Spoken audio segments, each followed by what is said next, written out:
Agency ছিল, এটা last hope থাকে না যে লাস্ট হোপ, এই লাস্ট হোপটা আমার ছিল। তাও লাস্ট হোপ না বলতে গেলে এটা আমার তুক্কা ছিল যে এটা হইলে হবে আর না হয় না।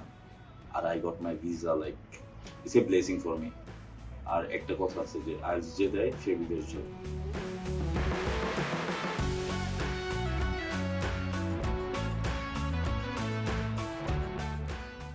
My name is Daimia. I'm living in Borough and I'm applying for Canterbury Christchurch University for BSc in CSC, and here is my visa copy. Basically যারা বাংলাদেশে আন্ডার গ্রাজুয়েট প্রোগ্রামে যারা প্রাইভেটে পড়ে অনেকেরই প্ল্যান থাকে যে হ্যাঁ একটা না একটা টাইমে বাইরে যাবে। তো বাট আমার 19 থেকে শুরু ছিল, কিন্তু করোনার জন্য যেতে পারি না। এরপর আমি অ্যাপ্লাই করছিলাম যে করোনার পরে পোল্যান্ডে, ওইখান থেকেও রিজেক্ট বা অনেক ইস্যু ছিল, বাট ফ্লেক্সিবল কারণে ইউকেতে অ্যাপ্লাই করছি। অ্যান্ড ইউকে তাদের স্টাডি গ্যাপ, ইভেন দো তাদের টিউশন ফি এগুলোর জন্য তারা বেস্ট। সো দেশে এখন আমি আবার ইউকেতে শিখতে হচ্ছে প্ল্যান করছি। অলমোস্ট 5 ইয়ার্স, 19-এ এইচএসসি পাস, 24 অস্ট্রেলিয়া আর ছিল, পোল্যান্ড থেকে রিজেকশন ছিল। ইভেন তো নিউজিল্যান্ড থেকে রিজেক্ট আসে না, রিজেক্ট আস্তে আস্তে বেঁচে গেছে। তো অনেক কাহিনী ছিল, বাট তাও এইগুলো নিয়ে ইউকে ফ্লেক্সিবল। আমি অলমোস্ট অনেস্টলি বলতে গেলে আমি অলমোস্ট ঢাকায় প্রত্যেকটা এজেন্সিতে গেছি। আমি এরকম ছিল যে 3 বছর লাস্ট আপনার রিফিউজ আছে নাই, বাট জিটি ক্লিয়ার করে না অস্ট্রেলিয়া থেকে। তো এরপর থেকে ফ্যামিলি অনেক প্রেশার, যারা বাইরে যেতে চায় অনেক কিছু হয়, তো এর জন্য অনেক এজেন্সি করছি। লাস্ট টাইমে লাইক লাস্ট এজেন্সি ছিল, এটা লাস্ট হোপ থাকে না যে লাস্ট হোপ, এই লাস্ট হোপটা আমার ছিল। তাও লাস্ট হোপ না বলতে গেলে এটা আমার তুক্কা ছিল যে এটা হইলে হবে আর না হয় না।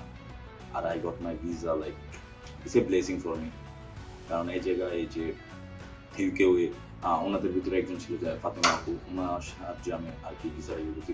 ইভেন তো ওরা এত পরিমাণ হেল্প করছে ডগস নিয়ে, সব কিছু নিয়ে, ভিসা অ্যাপ্লিকেশন, ডগস, অফার লেটারের ক্ষেত্রে। ইভেন তারা তো সবচেয়ে বেশি বেস্ট থিং ছিল তারা মক নেয়, যে একটা আমাদের ইউকেতে থাকে যে ক্যাশ ইন্টারভিউর জন্য তারা রেগুলার মক নেয়, লাইক একদিন পর পর এরকম, অনেকে যে একদিন পর পর এরকম না, পার ডে নেয়। ইভেন তো এরকম থেকে ফ্রাইডে তো মক নিছে। আমার এরকম স্টোরি আছে যে ফ্রাইডে রাত 11টায় ফাতেমা আপু একটা মেয়ে হয়ে, মানে একটা এজেন্স হয়ে উনি রাত্রে 11টায় ইন্টারভিউ নিছে। So it's like best one, I think he is the best one, she is the best one.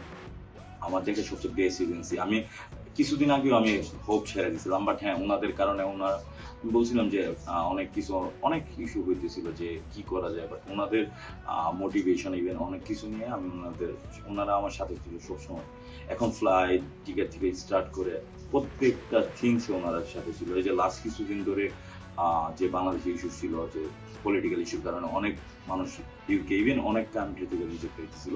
ইউকেতে আগে 99% ভিসা রিজেকশন ছিল, এই জায়গায় অলমোস্ট এখন 70-80%, বাট ওনাদের এই জায়গা থেকে অলমোস্ট 100% ভিসা পাইতেছিল।